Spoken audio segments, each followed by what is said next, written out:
वो लोग कहीं ना कहीं किसी न किसी राजनीतिक साजिश के तहत किसी के द्वारा भेजे गए थे। मैं उनका नाम नहीं लेना चाहता हूं। मेरे पास पूरा रिकॉर्डिंग भी आया है और सभी अपराधी प्रवृत्ति के लोग हैं। कोई शराब माफिया है, कोई अपराधी है, किसी न किसी केस में मर्डर रहा है, वो जेल में रहा है। उन लोग का जो हिस्ट्री है वो क्रिमिनल हिस्ट्री है। प्रेस वार्ता में सभी मीडिया के साथियों का स्वागत है, अभिनंदन है। आज एक महत्वपूर्ण विषय पर हम लोग आप लोग के बीच आए हैं। आज एक महत्वपूर्ण विषय पर हम लोग आप लोग के बीच आए हैं कि जिस तरीके से 2 दिनों से एक मामला सामने आ रहा है कि मुकेश रोशन के इशारे पर मारपीट किया गया और चेन लूट किया गया, पैसा छीन लिया गया। यह मेरा और मेरे परिवार के लोगों का यह काम नहीं है। मैं डॉक्टर हूं, सामाजिक कार्यकर्ता हूं, विधायक रहा हूं। लोगों की सेवा में मेरा परिवार विगत 50 वर्षों से अधिक से सामाजिक न्याय के हाथों को मजबूती प्रदान करने के लिए, लोगों को जन समस्या को निराकरण करने के लिए हमेशा से खड़ा रहा है। लेकिन 2 दिनों से जो विषय आ रहा है सामने, तो मैं आपको बता दूं कि विगत कई वर्षों से रामशीष चौक बस स्टैंड का जो संचालन है वो जिला प्रशासन के द्वारा लगातार किया जा रहा है। उसका मैं आपके सामने रसीद भी पेश कर रहा हूं कि जिस तरीके से कई लोगों ने आरोप लगाया कि मुकेश रोशन इसमें रंगदारी वसूल रहे हैं। कहां पे रंगदारी वसूल रहे हैं भाई? ये जिला प्रशासन के 18 कर्मचारी वहां पे रह करके किए और जिला प्रशासन के नियंत्रण में यह कार्य हो रहा है। मैं बधाई देना चाहता हूं यहाँ के जिला प्रशासन को कि पिछले कई वर्षों से उनके नियंत्रण में आपका जो बस स्टैंड है या टेम्पो स्टैंड है वो चल रहा है और शांतिपूर्ण व्यवस्था में चल रहा है। आज तक न तो मेरे परिवार के ऊपर न मेरे ऊपर किसी तरीके का कोई आरोप प्रत्यारोप आया है। लेकिन मुझे कानून पर विश्वास है और न्यायपालिका पर भरोसा है। हम लोग कानून पर विश्वास रखने वाले लोग हैं। अगर कोई मामला आया है सामने तो कानून पर मुझे विश्वास है, कानून विधि सम्मत कार्रवाई करेगी। न मेरा वो काम है किसी का पैसा छीन लेना और न रंगदारी लेना। प्रशासन के लोगों से मेरा आग्रह है कि उचित कार्रवाई करिए और न्याय संगत कार्रवाई करिए।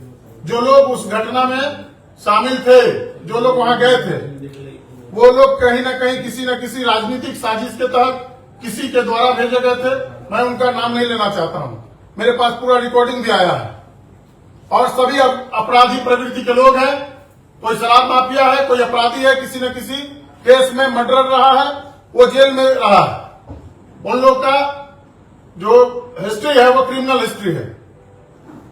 मेरे प्रयास से 2021 में बिहार विधानसभा के बजट सत्र में मैंने जब सदन में मामला उठाया था कि हाजीपुर बस स्टैंड पर मूलभूत सुविधा उपलब्ध नहीं है। जो बेसिक चीज होता है, शौचालय, शुद्ध पेयजल और वहां पर यात्री पड़ाव, बस पड़ाव, उसकी व्यवस्था यहां नहीं है।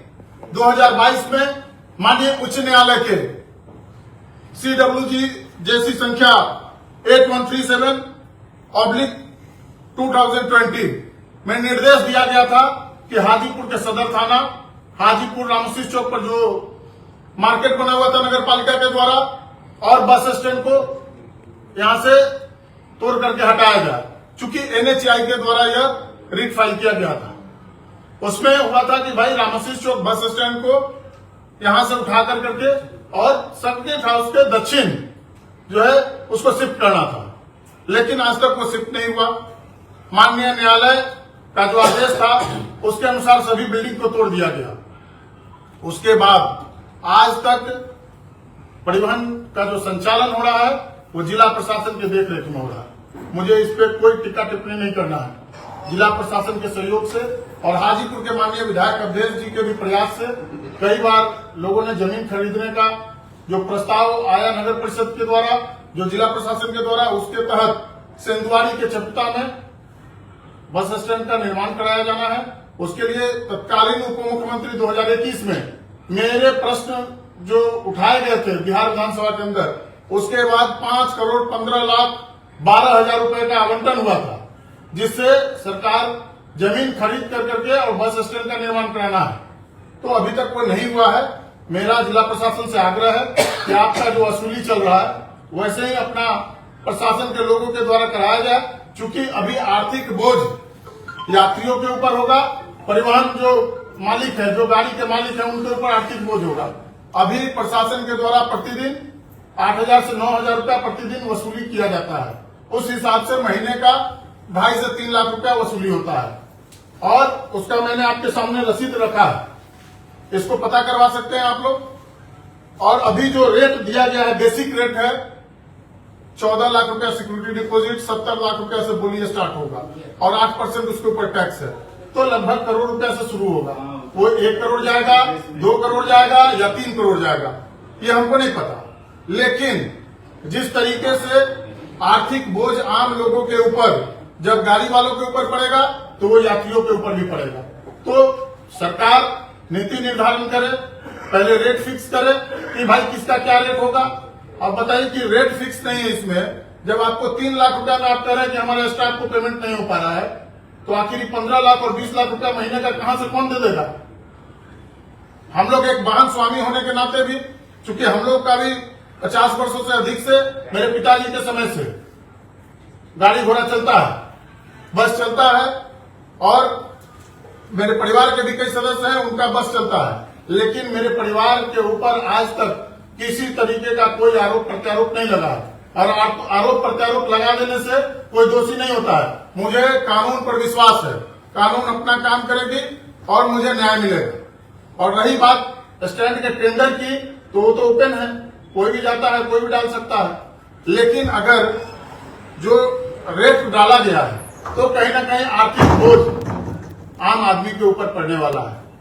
मैं प्रशासन के लोगों से आग्रह करूंगा कि पहले जो सरकार के द्वारा राशि आवंटन कराया गया था, उसके तहत सरकार भूमि क्रय कर करके और उसके ऊपर स्टैंड का निर्माण कराए, और जो मूलभूत सुविधा है, शौचालय है, बस पड़ाव है, यात्री शेड है, ये सब बना कर करके आप पैसा वसूलिए ना, कौन रोका है। ऐसे भी आप विगत कई वर्षों से आपका संचालन में चल रहा है।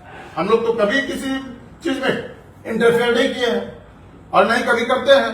मेरा काम है सामाजिक कार्यों में, मैं प्रयास करता हूं कि लोगों के बीच रहूं, उनके दुख सुख में उपस्थित होकर के उसको साझा करने का काम करता हूं। लेकिन जिस तरीके से आरोप प्रत्यारोप लगाया गया है, कहां से ये खाका तैयार करके भेजा जा रहा है मुझे नहीं पता।